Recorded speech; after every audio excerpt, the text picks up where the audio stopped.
दोस्तों नमस्कार। आप देख रहे हैं मनोज सिंह ऑफिशियल और मैं मनोज सिंह आप सभी लोगों का हार्दिक इस्तकबाल करते हुए ये आशा और उम्मीद करते हैं कि आप जहां भी होंगे व्यस्त होंगे, मस्त होंगे, स्वस्थ होंगे।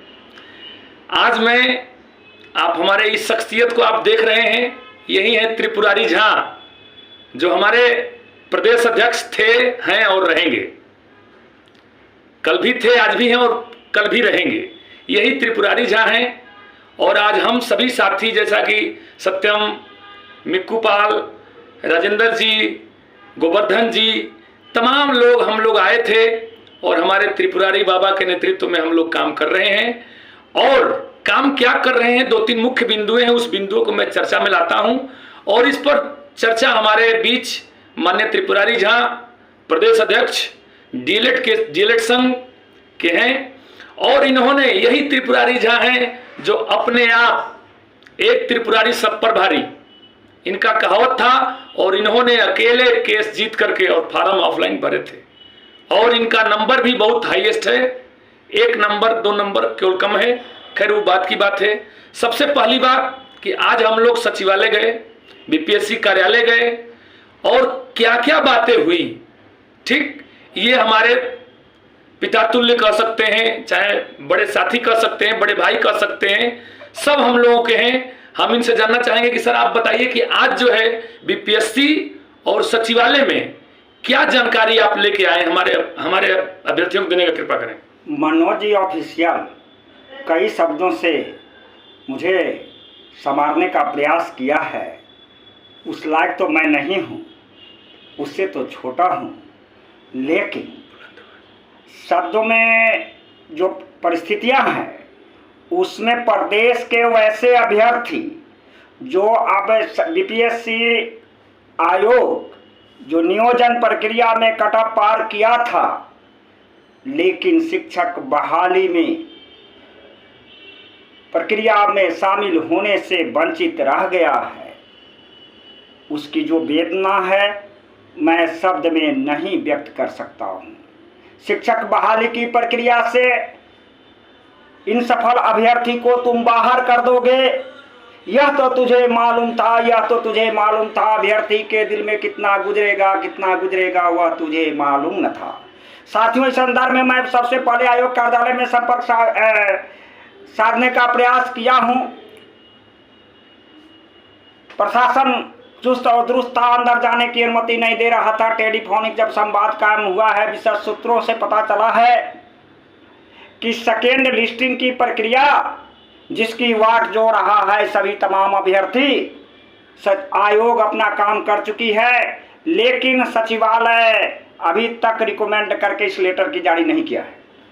कारण यह बताया जा रहा है 2 नवंबर तक जो फर्स्ट फेज के टीचर्स का नियुक्ति पत्र मिल जाएगा, कितनी सीटें खाली रह जाएगी, इसके एनालिसिस के बाद तत्क्षण 2 नवंबर के बाद आशा और उम्मीद किया जाता है कि सेकेंड लिस्ट जारी होगा। इस बीच में अभ्यर्थी की जिम्मेदारी बनती है। नींद कहाँ उनकी आंखों में जो धुन के मत वाले हैं, गति की तृष्णा और बढ़ती है पड़ते पग में जब छाले हैं। आप जगिएगा, आपकी समस्या का समाधान होगा। आपको निरंतर पुलिस की लाठी खानी होगी। आंदोलन नहीं, वार्तालाप, संपर्क अभियान। सचिवालय में जाना, आयोग के पास जाना, कठिनाइयां होगी, गेट पर रोका जाएगा, मान सम्मान में आघात पहुंचेगा, लाठियां बरसेगी, खाना होगा, लेना है नौकरी तब। अच्छा सर, अब हमारे कुछ ऐसे भी अभ्यर्थी साथी हैं जो हमारे रोज फोन करते हैं कि सर हमारा 2 नंबर कम हो गया है, 1 नंबर कम हो गया है। इसके लिए आपके द्वारा जो बहुत से पेटिशनर बन रहे हैं, चूंकि देखिए हमारे यही बाबा हैं जो कि अपने कर्तव्य निष्ठता के बदौलत भी जीते और न्यायालय से भी जीते। आप जानते हैं कि हमारे देश में सबसे बड़ा न्यायालय है और जब सब जगह से हारता है तो कोर्ट का दरवाजा खटखटाता है। और वही हमारे त्रिपुरारी झा ने किए और अकेले ही दम पर न्यायालय में जीते और फार्म फिलअप किए और TRE 1 में एग्जाम दिया, अच्छा नंबर भी आया। 1 नंबर कम है, उसके लिए सर बहुत से लोगों का हमारे पास फोन आया, उसके लिए आप क्या कहना चाहेंगे? हमारे यहाँ हजारों अभ्यर्थी की कतार लगी हुई है।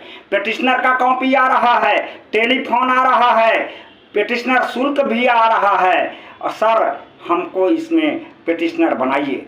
केस हमारे साथ द्वारा 2 केस का संचालित हो रहा है।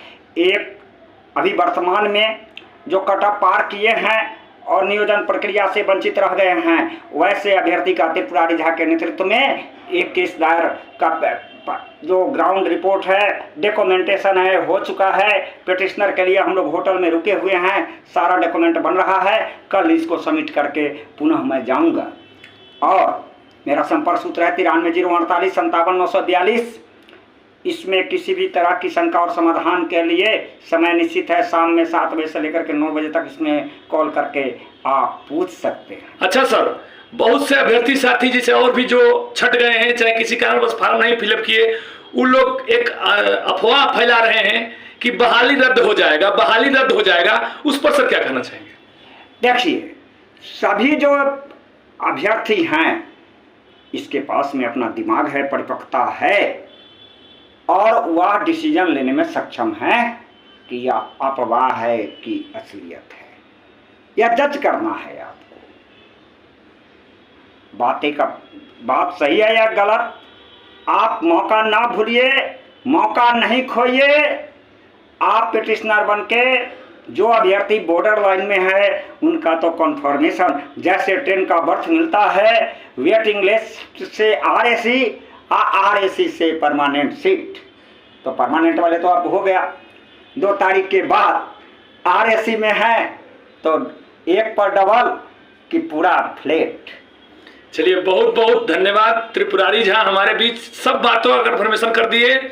आप जो भी उहापोह की स्थिति में फंसे हुए हैं, जो भी साथी बॉर्डर लाइन क्रॉस कर चुके हैं, 1 नंबर आगे गए हैं, वो सभी लोग जो है पिटिशनर यहाँ बन जाइए और पिटिशनर बन करके अपना सीट कंफर्म कराइए।